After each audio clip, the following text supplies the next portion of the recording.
அன்பு தேவனுடைய பிள்ளைகளுக்கு கர்த்தருடைய நாமத்தில் அன்பின் வாழ்த்துக்கள். கர்த்தர் இந்த நாளில் உங்களை ஆசீர்வதிப்பாராக. 1 சாமுவேல் 17ஆம் அதிகாரம் 40வது வசனத்தில் தாவீது 5 கூழாங்கற்களை எடுத்தார் என்று நாம் பார்க்கிறோம். நியாயாதிபதிகள் 20ஆம் அதிகாரம் 16வது வசனத்தில் அந்த ஜனங்கள் எல்லாருக்குள்ளும் தெரிந்து கொள்ளப்பட்ட இடதுகை வாக்கான 700 பேர் இருந்தார்கள். அவர்கள் அனைவரும் ஒரு மயிரிலையும் தப்பாதபடிக்கு கவன்கள் எறிவார்கள் என்று நாம் பார்க்கிறோம். இஸ்ரவேலர்கள் தாவீதுக்கு முன்பாகவே கவன்கல்லை நன்றாக எரியக்கூடியவர்கள்.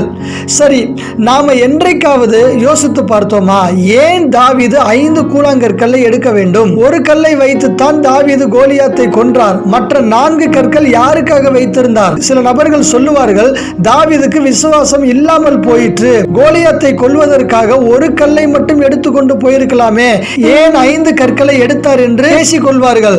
நாமும் இப்படி நினைக்கிறவர்களாக இருந்தால் இந்த வீடியோ உங்களுக்காகத்தான்.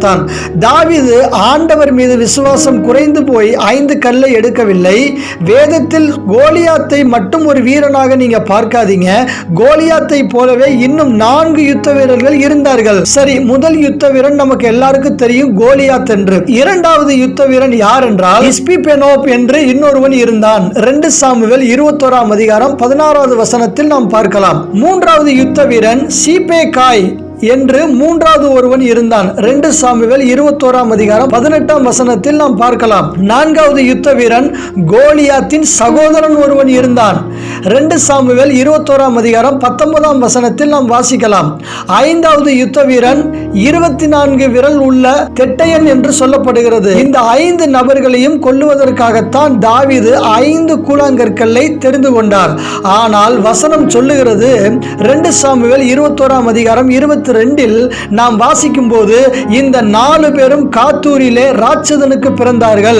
இவர்கள் தாவீதின் கையினாலும் அவன் சேவகரின் கையினாலும் மடிந்தார்கள் என்று நாம் பார்க்கிறோம். மற்ற சேவகர்கள் மூலமாக இவர்கள் எல்லாம் மடிந்து போயிருந்தாலும் இவர்களுக்காகத்தான் விசுவாசத்தோடும் ஆயத்தத்தோடும் தாவீது மற்ற 4 கற்களையும் ஆற்றங்கரையிலிருந்து எடுத்தார். தாவீது ஒரு வீரனுக்காக மட்டும் ஆயத்தப்பட்டு கற்களை எடுக்கல, மற்ற 4 பேரையும் கொல்லுவதற்காகவே அவர் ஆயத்தத்தோடு விசுவாசத்தோடு கற்களை எடுத்தார். கர்த்தர் உங்களை ஆசீர்வதிப்பாராக. ஆமென்.